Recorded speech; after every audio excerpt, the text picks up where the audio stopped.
and neither be created nor destroyed in a chemical reaction. What does that actually means? That means the number of atoms of each element remains the same before and after the chemical reaction. That actually means that the number of atoms of each element on the left hand side is equal to the number of atoms of each element on the right hand side. So watch this complete video to get a crisp and clear understanding of balancing a chemical equation. And trust me, after watching this video, you will be able to balance any chemical equation on your own. So let us look at this equation and see if it is balanced or not. So what we understand so far is, for an equation to be balanced, the total number of atoms of each element must be same before and after the reaction. That means the total number of atoms for each element. So in this case, we have two elements, magnesium and oxygen. So the total number of atoms for each of these elements must be same on left hand side and right hand side, right? So let us suppose this is the reactant side, product side. So how many magnesium atoms do you have on the reactant side? 2. On the product side, 2. How many oxygen atoms do you have on the reactant side? 2. On the product side, 2. So that means both these elements are balanced and therefore the over equation is balanced. Let's take another example. Zinc plus H2SO4 gives ZnSO4 plus H2. So in this case, what are the elements which are involved? Zinc, hydrogen and sulfate. So zinc, if you talk about the reactant and product side, so we see that zinc is 1 on both sides, hydrogen is 2 on both sides, and sulfate is 1 on both sides. So please note that oxygen is included as part of the sulfate group. So here also we see that all of these are balanced and therefore the overall equation is also balanced. So let's try a few more exercise. So here we have an equation, Fe plus H2O gives Fe3O4 plus H2. So let's first identify the elements which are part of the equation, that is Fe, hydrogen and oxygen. So let's count the number of atoms for each of these on reactant and product side. So for iron on the reactant side we have 1, on the product side we have 3. Hydrogen on the reactant side we have 2, on the product side also 2. Oxygen on the reactant side 1, and on the product side we have 4. So obviously this equation is not balanced. Now what do we need to do if we want to balance this equation? Let's try. So in order to balance iron, we need to multiply by 3 on the reactant side so that both become equal. So that means we multiply by 3 on the reactant side. Okay, so now iron is balanced. Hydrogen is anyways balanced. What about oxygen? To balance it, we need to multiply by 4 on the reactant side. So here we multiply by 4. But the moment we multiply this by 4, we are also altering the number of atoms of hydrogen on the reactant side. So the number of atoms of hydrogen on the reactant side becomes 8. Right? So therefore, in order to balance hydrogen, we need to multiply by 4 on the product side. So here we need to multiply by 4. So now here you see, if you look at this particular equation, this is a balanced chemical equation. Let's look at the next example. So here we have carbon monoxide plus hydrogen gives CH3OH. So let's identify the elements which are involved there. One is carbon monoxide, hydrogen. Okay, so it's basically carbon, hydrogen and oxygen. So these are the 3 elements involved here, right? Let's look at the count of the number of atoms on the reactant as well as product side. So carbon we have 1 on the reactant side, 1 on the product side. Hydrogen we have 2 on the reactant side, 4 on the product side. Oxygen we have 1 on the reactant side and 1 on the product side. So basically all that we see is we need to balance hydrogen in this case.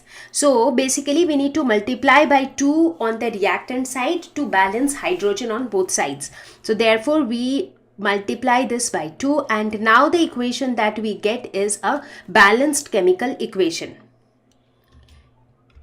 Let's look at the third equation. CO2 plus 6H2O gives C6H12O6 plus 6O2. In this case, again, we have carbon, oxygen, and hydrogen. Let's look at the count of the number of atoms on reactant and product side. So how many carbon do we have on the reactant side? 6. How many on the product side? 6. How many oxygen on the reactant side? 6 2s are 12 plus 6, that is 18. Product side 6 plus 12, that is 18. Hydrogen on the reactant side we have 12. On the product side again we have 12. So we see that this is already a balanced chemical equation. So we really do not need to do anything to balance it. So now that we tried balancing three chemical equations, let's look at the rules, because these rules are important. Many a times you will notice that in an equation you try to balance hydrogen, meanwhile you end up spoiling the balance of carbon. When you try to balance carbon, you end up spoiling the balance of oxygen, and so on. So it is important to understand the priority. So in any equation, balance the polyatomics first. Polyatomics, any such compound which is made up of more than one atom. For example, if you talk about sulfate, you talk about nitrates, right? So these are all, you talk about hydroxides, these are all examples of polyatomics because they are made up of more than one type of atoms. Now we consider something as polyatomic only if it is present on both the reactant and the product side. It shouldn't happen that it is only on the reactant side and not on the product side. Then the next priority is of metals. Then comes the non-metals, and in non-metals also hydrogen and oxygen should be at the last. So that's the priority list. Not only that, it is important to ensure that no fraction should exist in the final equation. For example, let's say that you get the equation in this format: 2 by 3x plus y is equal to z. So x, y, z are like just dummy numbers written here to represent the elements or the reactants and products. So in this case, how will you get rid of this fraction 2 by 3? So in such cases, you multiply the entire equation by the denominator. So what happens? You get 2x plus 3y is equal to 3z. And that's absolutely correct because now you have the same balanced equation without the fraction, right? So this is important. One very important thing is formula should not be changed. For example, let's say that you have an equation like this: hydrogen plus oxygen combined together to form H2O. Now, if you are asked to balance this equation, now you may think that okay, fine, then let me put a 2 here. So now it is balanced: H2, H2, O2, O2. But this cannot be done because H2O, because we have altered the formula altogether. So H2O is water. But the moment we make it H2O2, what is it? It is hydrogen peroxide. So they are two different things altogether and we just can't alter the formula therefore. So how do we balance it? So we multiply this by 2. So what happens? Oxygen gets balanced, and in order to balance hydrogen, we multiply this also by 2. So this is how we balance it, right? So that we do not alter the molecular formula. So let's try balancing a couple of chemical equations, and we start with the first one, which is a simple one. Nitrogen plus hydrogen gives ammonia. So in this case, we will quickly recap our priority rules. So the first priority goes to the polyatomics. So in this equation anyways, we do not have 1. The second priority goes to metals, and the third priority goes to non-metals. And in non-metals also hydrogen and oxygen at the end. Okay. So here what all do we have? We just have non-metals, that is nitrogen and hydrogen. So nitrogen will have more priority over hydrogen. So let's look at the count of atoms. So nitrogen 2 on the reactant side, 1 on the product side. Hydrogen 2 on the reactant side, 3 on the product side. So let's start balancing. So in order to balance this, we need to multiply by 2 on the product side. So here we multiply by 2. But the moment we do that, we are also altering the number of hydrogen atoms on the product side. So now the number of hydrogen atoms on the product side became 6. So now in order to balance hydrogen, we need to multiply by 3 on the reactant side. So here we multiply by 3, and this one is a balanced chemical equation. Let's try with the next one, which says CH4, that is methane, plus oxygen gives H2O plus CO2. So which are the elements involved in this case? Carbon, hydrogen and oxygen. Right? So priority will be of carbon. All of these are non-metals, but we know that hydrogen and oxygen to be put at the end, right? So let's look at the count on reactant and product side. So carbon 1 on the reactant side, 1 on the product side. Hydrogen 4 on the reactant side and 2 on the product side. Oxygen 2 on the reactant side and 3 on the product side. 1 plus 2, 3. Right? So carbon is anyways balanced. Now, so the next comes hydrogen. So in order to balance that, we multiply by 2 on the product side, right? So we multiply by 2 on the product side. So the moment we multiply by 2, we are also altering the number of oxygen on the product side. So that becomes 2 plus 2, that is 4. So this becomes 4.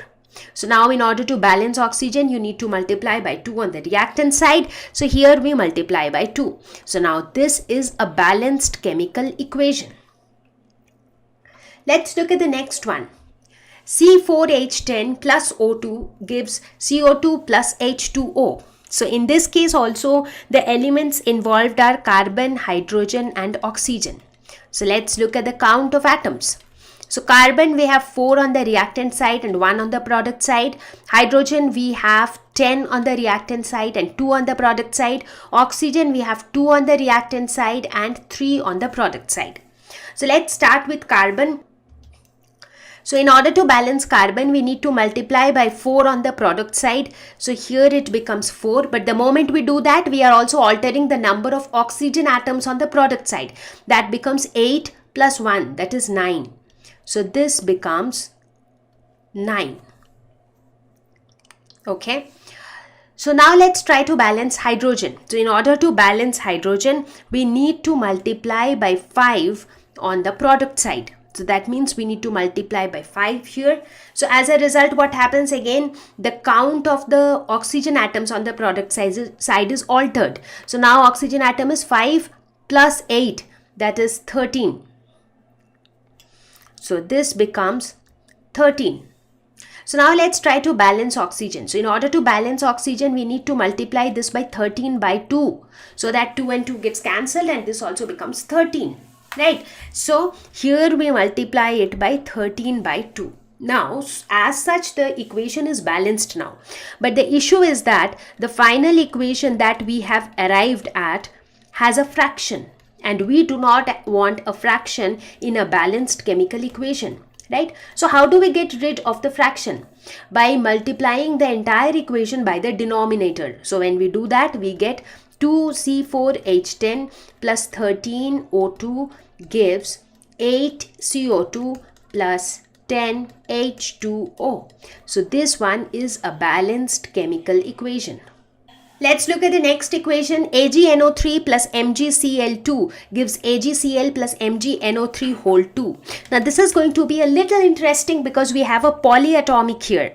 So what is the polyatomic involved there? NO3. Besides that, we also have metals like Ag, which is silver, and magnesium, and we also have non-metals like chlorine.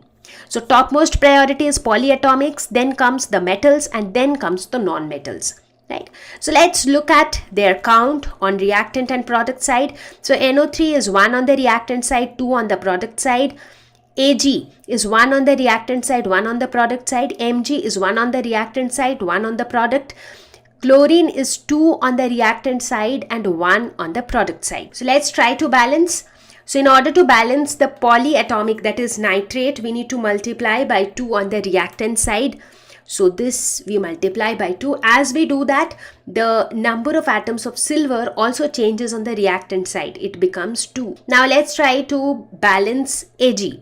So for that we need to multiply by 2 on the product side. So we multiply by 2 on the product side. So as we do that, we are also altering the number of chlorine atoms on the product side. So the number of chlorine atoms on the product side became 2 now.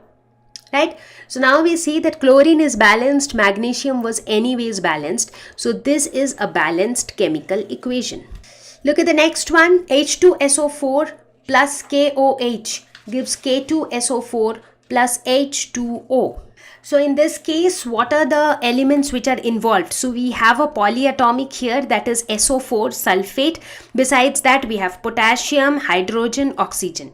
So we have written it already as per the priority list. So sulfate being polyatomic has the topmost priority, then potassium, then hydrogen and oxygen.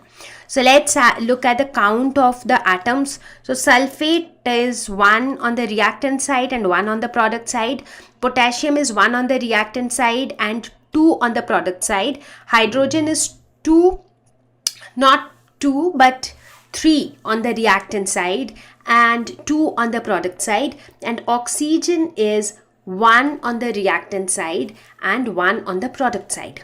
Now here you may ask a question, that why is OH not considered as a polyatomic? That is because OH is present only on the reactant side and not on the product side.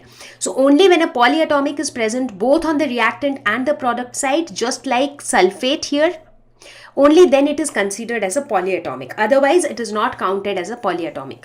Okay. So now let's start the balancing. So sulfate is already balanced. In order to balance potassium, we need to multiply by 2 on the reactant side. So that's what we did.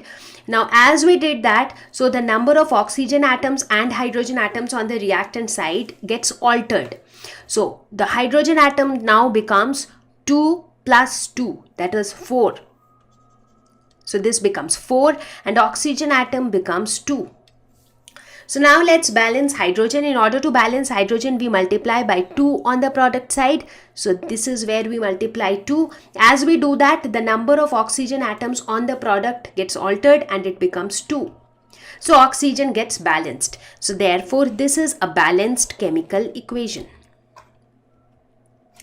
Let's look at the next one. H3PO4 plus CaOH whole 2 gives HOH plus Ca3PO4 whole 2. So in this case, we have multiple polyatomics. So one is phosphate, the other one is hydroxide, that is OH. Besides that, we have metals like calcium and we also have non-metals like hydrogen. So let's look at the count of the atoms on reactant and product side. So for phosphate, we have 1 on the reactant side and 2 on the product. For hydroxide, we have 2 on the reactant side and 1 on the product side. Calcium, we have 1 on the reactant side and 3 on the product side. And hydrogen, we have 3 on the reactant side and 2 on the product side. Right? Let's start. So in order to balance phosphate, we multiply by 2 on the reactant side. So here we multiply by 2. The moment we do that, the number of hydrogen atom also gets altered. So the hydrogen atoms become 6 on the reactant side. Right?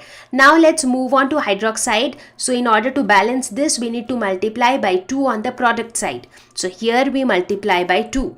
And the moment we do that, what happens? Hydrogen on the product side also gets altered. So it becomes 2.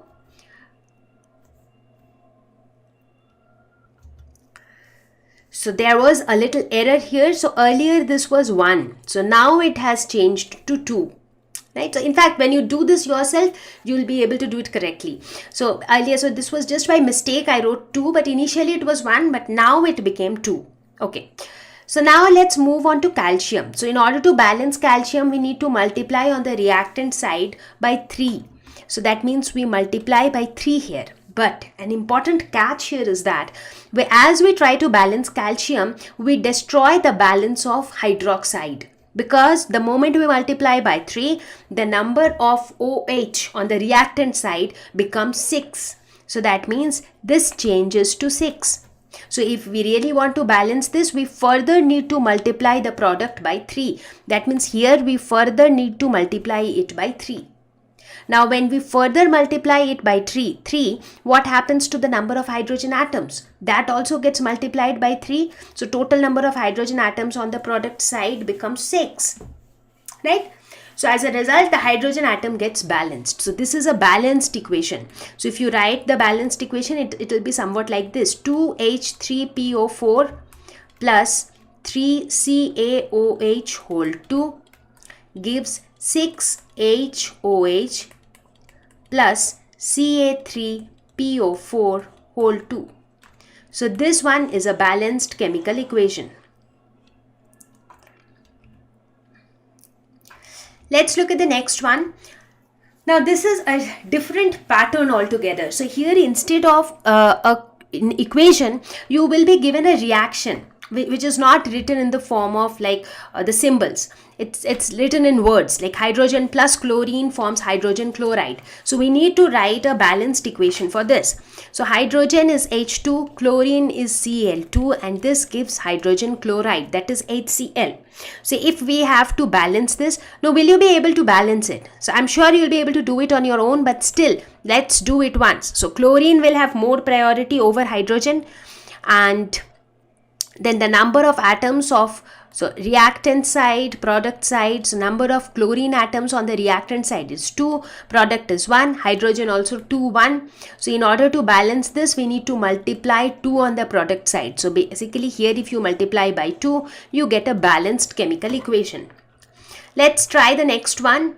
It says barium chloride plus aluminium sulfate gives barium sulfate plus aluminium chloride. So let's try to write it.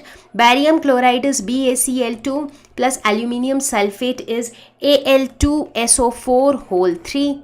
This gives barium sulfate, which is BaSO4, plus aluminium chloride, which is AlCl3.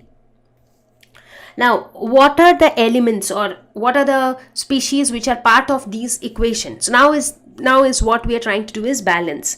So one is sulfate, then we have metals like aluminium and barium, and then we have non-metals like chlorine. So let us look at the number of atoms of each of these elements on the reactant and product side. So we have 3 sulfate on the reactant side and 1 on the product side. We have 2 aluminium on the reactant side and 1 on the product side. We have 1 barium on the reactant side and 1 on the product side. We have 2 chlorine on the reactant side and 3 on the product side.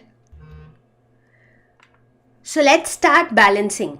So in order to balance sulfate, we need to multiply by 3 on the product side. So we multiply by 3 here. So as soon as we do that, what happens? The number of atoms of barium on the product side changes to 3.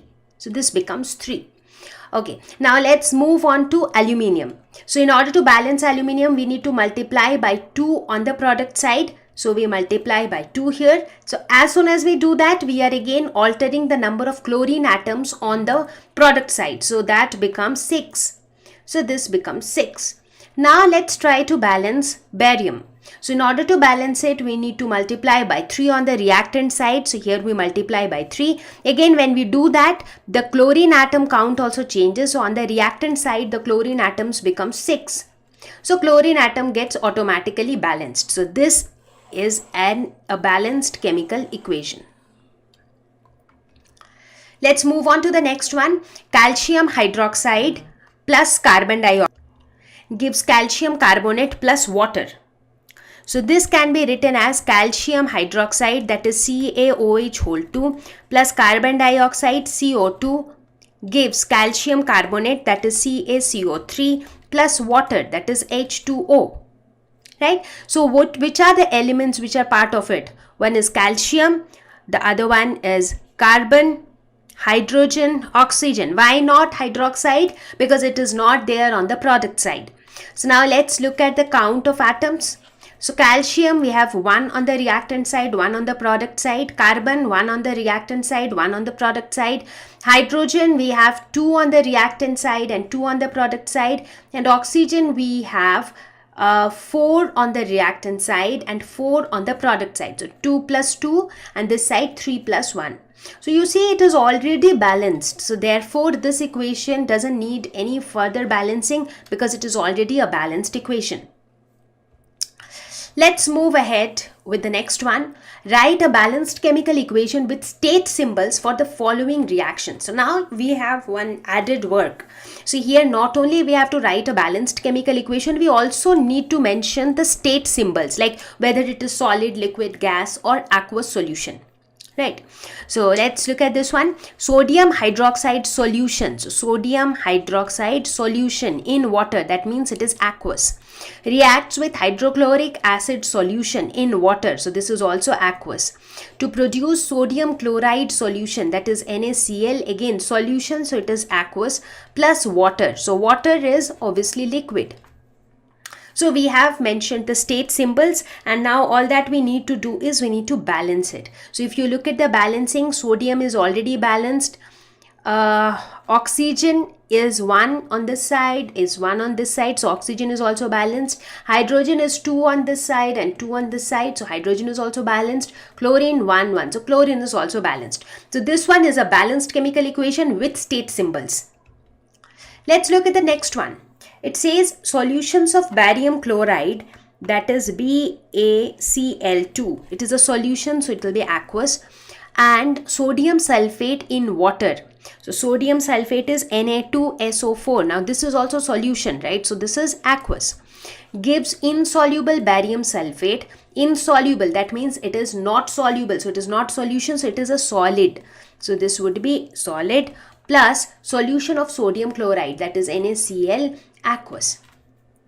And now all that we need to do is balance this equation, and that I leave it to you as a task. So I'm pretty sure that you will be able to balance the equation.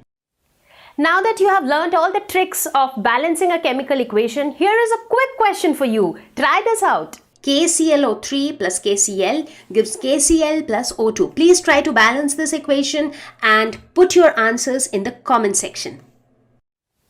I'm pretty sure that all of you would have answered the question and put it in the comment section below. Do let us know your feedback on this video, and did you find it useful? So in the next video, we are going to talk about the types of chemical reactions. Stay tuned!